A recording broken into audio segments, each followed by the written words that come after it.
All right, I'm geared up. Hello, friends. I was just out here and I saw these apples sitting here and I thought, you know, I should taste those again because there are 3 Gold Rush X Grenadine crosses or Grenadine X Gold Rush crosses that have fruit on them right now. These are quite similar. This is a type. I think there's as many as 8 of these. I need to count them up, but there's a whole bunch of them. The last few years I've been slowly trying to start sorting out what's what and what's best and what the characteristics of them are. Okay, the ones that are fruiting are Grenadine Gold Rush 1120, 11.7, and then the third one is unlabeled, but I suspect that it's either Vanilla Pink or 1110. Hands down, 11.7 is the best. It's got the best combination of just eatability, flavor, juiciness, texture, color is, I think it's a little better. You know, it could be that this isn't ripe though. I think these are behind, so keep that in mind too. All that stuff just comes together. Sugar acid balance is another one. I ate one of these off the tree here just now, and then I tasted these other 2, and then I grabbed another one of those, this one, and started eating it and stopped myself from eating it so I could make this video. This particular one, 11.7, appears to be very clean. You see these red speckles there? That's from Golden Delicious. So my mom just sent me a picture of an apple. She's like, what's this apple? And I was like, that looks like the old school Golden Delicious before they started selecting all the super yellow sports with no russet that were not nearly as good eating. Old school Golden Delicious will have a lot of these speckles, and you'll see it in progeny, like even multiple generations down. I mean, I'm just looking across here. I'm not seeing scab. Now, that doesn't necessarily mean a lot. I don't really know what the scab pressure is in this plot, let alone this year. Look at 1120 here. Yeah, they look fairly clean too, but well, here's some scab. So there's some really significant, what looks to be fungal infection. I'm not 100% that's the regular apple scab, but because I don't research anything, but I think it probably is. I just put like a third of that apple in my mouth at once.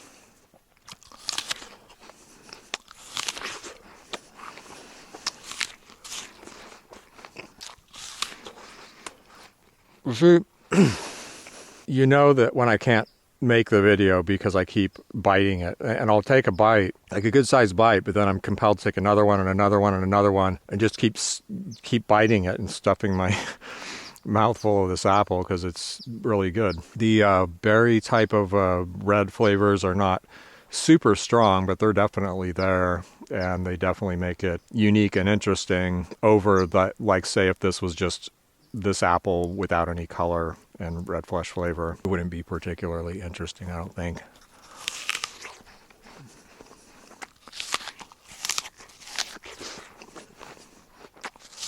See?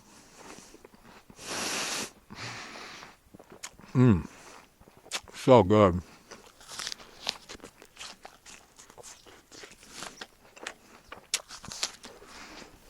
Let's go over here. This is grenadine. So you can see where those apples get that look from. This is a yellow apple. So you could imagine with no flesh color, if the flesh color was white, like it is early in the season, this would have no red or pink color to it at all. So imagine taking Gold Rush, which is a yellow conical apple with scab resistance, and those red speckles that it inherits from Golden Delicious. Cross those 2 together, and what we got was like 7 or 8 apples that are what you might expect to get. Translucent yellow skin with the pink showing through. The flesh color is similar, though grenadine is can get darker than any of them. See that? That's wild. Absolutely terrible texture. I mean, this is pure mealy. Breaks right up into these little, like sand. And right now it doesn't particularly have much flavor, like there's no good sugar acid balance. You know, I used it for the flavor that it usually has, really strong flavor, and the color. In the first generation, I've gotten a bunch of apples that are clearly much better than grenadine in terms of dessert quality, which was kind of my first goal. Is like, if I can beat grenadine, then that's something, that's a start. Easily done. I don't and won't probably use grenadine in breeding anymore. Okay, so I'm gonna pick one more of these and then we're gonna go to the other orchard. This one was a little harder to get off the tree, so I'm hoping it might be a little less ripe.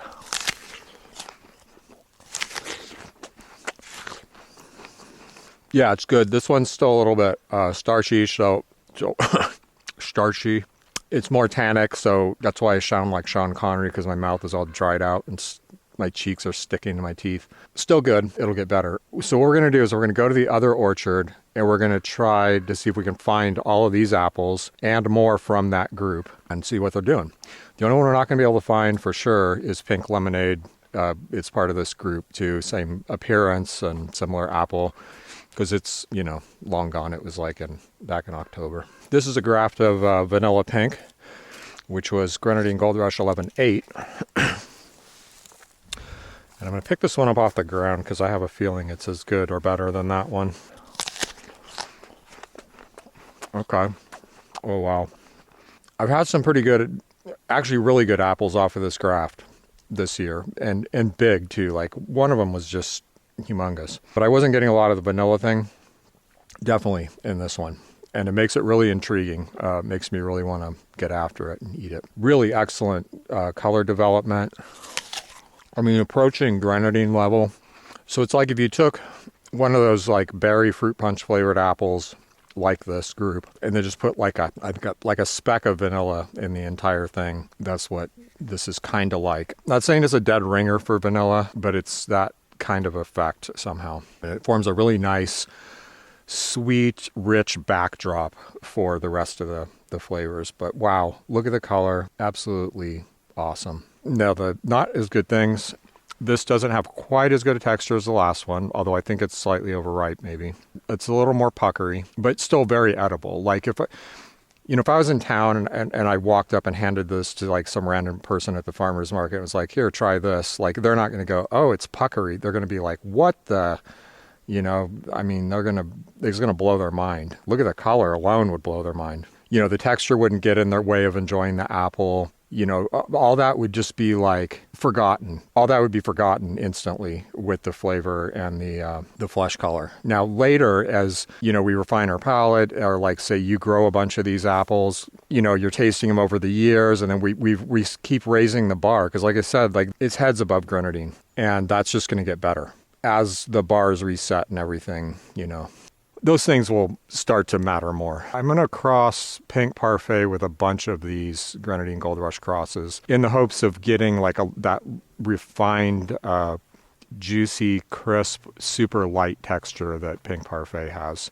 You know, Pink Parfait and Grenadine would have the same pink parent, which would be surprise, but it's at least a generation removed. So I think, you know, back crossing that way with getting this color and intensity back into Pink Parfait, using Pink Parfait as the seed parent, hoping that would encourage like I have this feeling that the seed parent retains more of the like physical qualities of the apple. I may have just extrapolated that from something I heard about daffodil breeding, but I'll often now lean in that direction. So if I want the form of the apple with more of this flavor and color, I'm going to use Pink Parfait as the seed parent. Very intriguing. What it did not inherit from Gold Rush was scab resistance. See? Scab. By the way, as sugarwood, they can get fairly large if they're not too crowded. That's probably typical right there. They grow in big clusters. It's very productive, and they're small apples. So if you don't thin them and you let them all grow, they tend to look like this. Pretty good pink flesh development, though. Let's just pop one of those off. Not too much in there. Still starchy though. It's a late apple, but it keeps like a piece of wood, I think. I mean, I've picked these up off the ground over there in the trial rows in like, I think it was February. I have pictures on Instagram. Still good, like down in the wet grass. So, you know, if this is still starchy, but you live in, you know, New England or something, you need to get the harvest in. I think you could probably pick these and mellow them for like a couple months, you know, and get away with it. Here's Gold Rush. This is when you pick Gold Rush, actually even earlier. I should get all of these off the tree ASAP and into storage because they don't keep well in the tree. They don't ripen well in the tree, and they're at their best after at least a month of storage, a month or more. Yeah, so the apple's so intriguing. Okay, so this one, that's the last specimen we have of that, but we might be able to get a couple good bites off it. This is 11, 9. It's 9, 11, 9. Can't keep all these, so we gotta whittle it down here. That's what I'm trying to do. This one this year, was very large. This is one of them here, tasting with somebody and ended up throwing it on the ground. Imagine that if it wasn't cut up, pretty big. This one has been the one that's like tart, much more tart with the best crisp, like icy kind of texture. And it's good. People who really like tart apples would love this apple. There's a bit of starch left here that could convert. So not totally ripe, and it's hard to say what the texture is going to do, when that happens. Let's take a bite of this one off the ground. Oh yeah. Yeah, it still has that crisp, icy texture. So Grenadine Gold Rush 11-9 has been consistent through the season. Large size, pretty handsome apples. I mean, they're just pretty intriguing. Very tart. I've come out here a couple times like at night. Often I'll come out at night and just grab a couple apples to eat and after dinner kind of snack thing. And I've come out a couple times and gotten these and eaten them right down to the core. Big ones like this, because they're somehow fun to eat and intriguing. The flavor is light. In terms of like those kind of berry type flavors, it's light on those, but they're there and they do make a difference and they do contribute. And, the pink flesh and the icy texture make it fun to eat. There's still an element of graininess to that flesh that comes from grenadine. Like I said, the actual grenadine was almost like particles of soft sand glued together. I mean, it's really, really bad. And that's like grenadine for you. So there's something that all of these apples have that's a little bit like that. But, overall, this is very crisp and interesting and fun to eat. And the tannins they're similar. I would say they're more like 11-7, a little lower than they are like Vanilla Pink. So this is Grenadine Gold Rush 11-10. Every once in a while, carefully picking an apple off of here to try because I keep thinking there's going to be more photo ops. I mean, I've taken multiple video and camera angles of this, including like panning up it with my cell phone.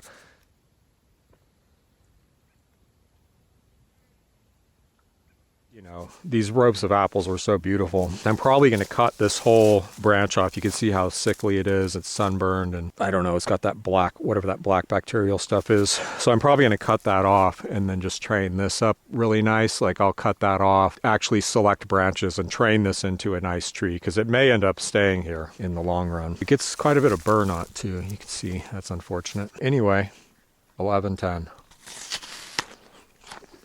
Maybe the least flavor. Beautiful color. Something weird about the texture. Let's try a different one. These aren't going to get better, I don't think. Is that Scab? I've been scanning these things to see if there's any Scab, but it looks like there might be a little bit of Scab there.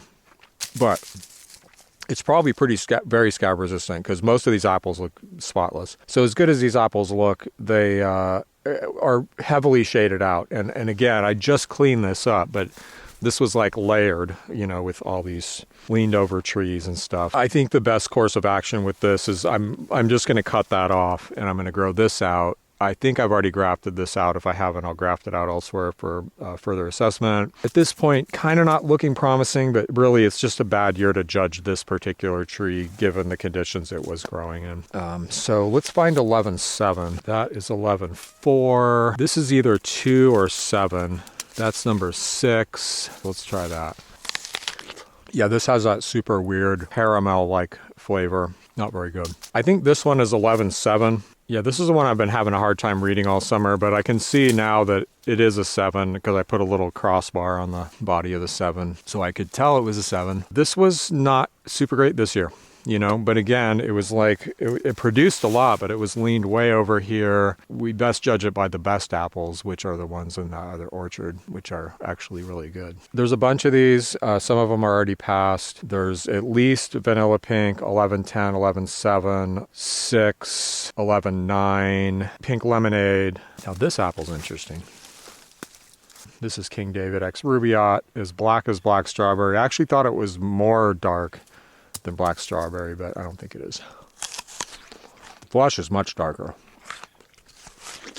This is not dead ripe yet. You know, like all those other apples we just tasted, those are grenadine seedlings, and they all inherited just at least some aspect of that grainy thing that it does. This is a Rubio seedling, very different, very juicy, no graininess or mealiness or tendency in that direction at all. Very tart, quite a bit of berry flavor. My taste buds are getting a little blown out, but it's not super strong. I would say it's more like eating a pomegranate maybe, but again, it's not ready yet, so I better be careful not to keep picking these things, because there's like 4 there, there's 1 there, and there's some more over on another tree, which we should go try that too. Look how much I clean these up, hours and hours, taking notes, cutting stuff down, but we're done with those grenadine gold rush seedlings. Oh, let's look at one more apple while we're out here.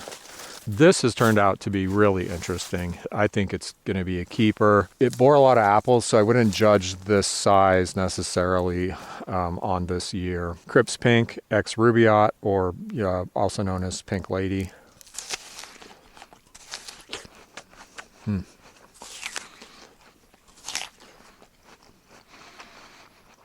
It's very juicy. It's very acidic early in the season, really sharp. Now it's mellowed out to have a pretty nice sugar acid balance, but this one's a little over the hill actually.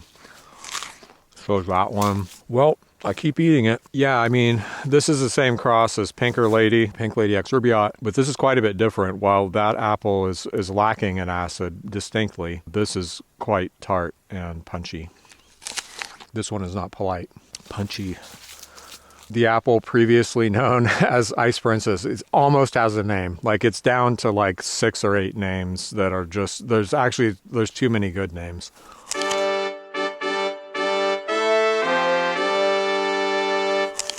Oh, nice.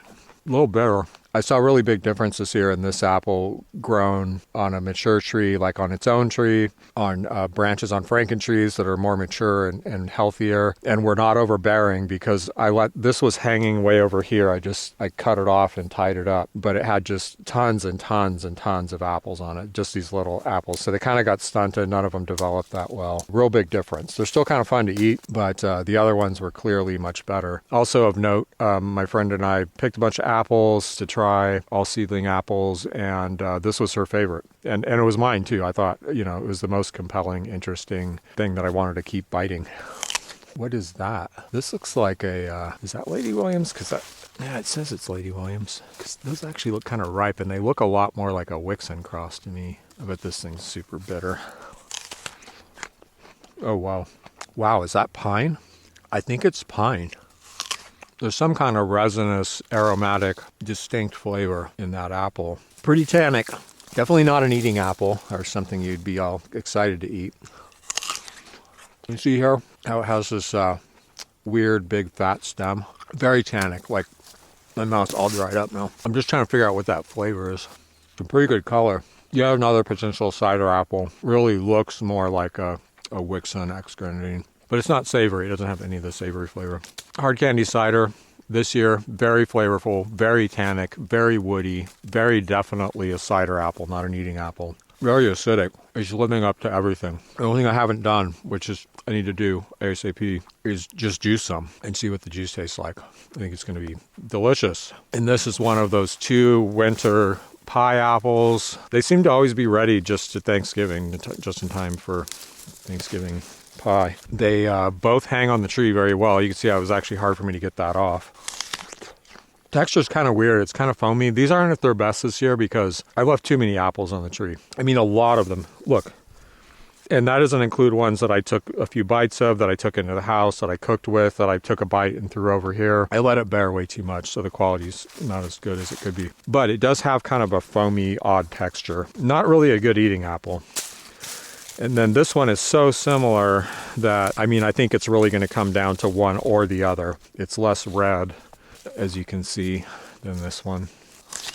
Yeah, I mean, everything's similar about it. Like the acidity, weird foamy texture, flavors, even the same flavor. Both of them can develop pretty good fruity flavors later in the season, you know, the longer they hold. It began bearing at an early age, and I thought about cutting it out early on because it just didn't seem like it was going to shape up to be like a dessert apple, which is mostly what I'm interested in producing. But I kept leaving it because it's annually productive, it's heavily productive. You see like a lot of uniformity among the fruit size. Given all other things equal, I think this is probably going to be the winner, and at some point I'll just have to come up with a name for it. Really pretty little cute flattened red apple, very punchy in your face, like attitude. It's taken so long for this thing to ripen finally. I picked so many of them. I come out here and think, well, that one looks like it might be ripe. Not ripe, not ripe, not ripe. I think we've pretty well arrived. This season could change a little, but I think it's settling into what it's going to be. It's going to be a late apple. Looks like late November. Still very tart. Nice light berry flavors. You know, it's not that there's not sugar. There's plenty of sugar. It's just the acid balance is so high that it really cuts the sugar hard. To each their own, you know. I fed some apples to some guy. Growing up, he liked all the sour fruit candies. So he would like this would be the perfect apple for that guy. That was a little hard to get off. Oh, wow. Yeah, this is a delicious little apple. You know, again, like Wixon X Rubio wins again. Last year, I saved 108 seeds of that cross, if I remember right. You know, if like a quarter of those actually survive to fruiting somewhere, there's like a high probability that like 20 out of 25 of those are going to be something really good. Look at that color. Rubio Pink Parfait 15-2. Wow. Yeah, a lot of interesting flavor. This one, at least this year, really tastes a lot like roses, which you do get in these red-fleshed apples sometimes. I don't think I've ever encountered it more than in this. A little peculiar, but quite interesting and yummy. Yeah, so like the color's not bad. It's really actually pretty good. Probably the first year this thing is fruited, or, you know, it's definitely still like coming into its own. It's not a very super nice tree or anything, so 100% graft this one out. Very intriguing. I gotta stop eating that. This tree right here with these really pretty leaves. Oh wait, no, not that one. This one back here. This one was interesting. Maypole X Pink Parfait, I think, 15-3. I posted a picture of this on Instagram because the color was so remarkable. This might be the best we're gonna do. Crazy color.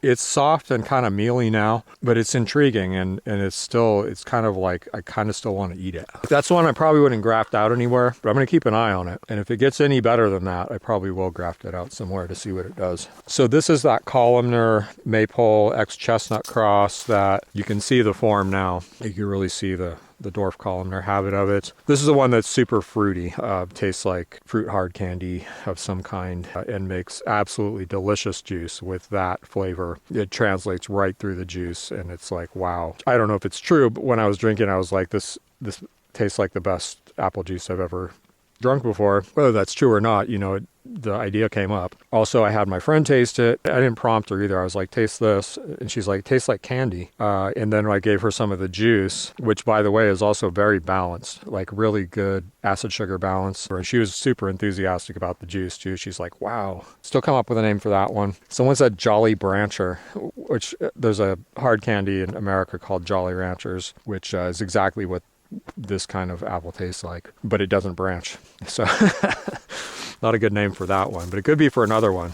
And there's going to be more coming because like crossing that apple with hard candy cider here is perfect because they have those same type of flavors. They're both maybe the strongest that way on the entire homestead, but they're completely different parents. We have two different red flesh lines, although I'm not sure if since it shows absolutely no red, I'm not sure if it carries any of the red flesh gene. I don't think it shows any red. Honestly, I'm losing track. Anyway, 4 different parents bringing, all this stuff together into one apple. Very, very intriguing. Well, I'd be interested in making that cross in both directions, but I'm probably more interested in putting hard candy cider onto that apple and seeing what that does. Man, if if you grew 20 of those, I mean, something in there is just going to make the best juice, apple juice on the planet. And it might be a dwarf columnar, which could be good, I think. I guess we'll find out when someone tries to plant like a plantation of these like miniature juice apples, which I'm pretty sure is going to be a thing. So these are all the trees I'm planning to take with me when I get my new homestead. Notice I said when I get my new homestead. Trying to think positive. They grew really well this year over my head, so it's like 6+ feet. And this is exactly what we want for training. So this one is Cherry Crush. So this has plenty of height for me to get a branch anywhere I want on the tree the first year. So I can select exactly where I want the branches to go. Everything is going to work out great unless like a deer comes by or something. The only exception would be like if you wanted it to branch, like start branching at like 6 feet, you would just grow it for another year. The top would look pretty much like this, like a whip or maiden it's called. And then you'd select the branches up there. But other than that, you absolutely just could not ask for better trees than these for training in year 2. Except the, the few that didn't grow as tall. This is Pink Parfait. Look at these apples. I mean, aside from the Scab, and some of them will start to crack in the winter like this and have problems. And it does get bitter pit. But if you could get these to a market right now, so good. Very crisp, very, very light, like crushes down into juice in your mouth really easy. Delicious honey-like flavor, pink flesh. What a great apple. Dude, black strawberry this year is so strawberry. Like everyone I feed it to is like, whoa, that's a trip. Yeah, just overwhelming. First bite, no mistaking it for anything else. Perfect name. Thank you very much. Thank you. Thank you. Not a very good texture. It's a problem child, but holy crap, that flavor. I wish I could feed these to more people. Oh my God. I think Appaloosa is going to prove to be more of like a early December apple. Well, let's try this one. This one looks kind of messed up, so it might be ripe earlier. It gets scab really bad. That's definitely not ripe. Very starchy. It's going to take time for all those sugars to convert, and probably we'll see a lot more pink flesh development over the next couple of weeks too. Triceratops, for the few that are actually interested. Overripe, mealy, very, very rich flavor. By rich, I mean like it's a full flavor, like it has body to it. Very tannic too. I do think this has potential as a legit cider apple. This is that King David ex Rubio cross that isn't black strawberry. That has some water core. No water core in that part. This reminds me a lot of eating a pomegranate. Yeah, I don't know. Just overall, it just reminds me of eating a pomegranate. And similar flavor. It's an interesting apple. I feel like it's really still not there yet. Another week or two on that one probably. And this vanilla pink just fell off the tree. I'm actually going to take that inside because I've eaten so much apple in the last hour and a half or whatever it's been. Look at that. Can't help myself. Oh, wow. So much weird flavor. What is that even? I mean, this one's really ripe. Very sweet. I don't even know what those flavors are. It's just blowing my mind how successful this project is this year. I have so many new red fleshed apples, and it's like, I realized this year that like most of the red flesh crosses are pink inside to some degree or another. But all the time I'm just grabbing one and biting it, and it's just like, oh, that one's pink, that one's pink, that one's red. Like it's just kind of become run of the mill now. And the bar already, just from one generation, I feel like I raised the bar so much over grenadine. Not necessarily like Pink Parfait. But the problem with Pink Parfait, it has all these great dessert qualities, but the flesh is just barely pink and it doesn't have much red flesh flavor. Imagine when you take things like this, like I said earlier, cross those onto Pink Parfait and other like more refined dessert apples, it's going to get interesting. I should probably eat something besides apples tonight.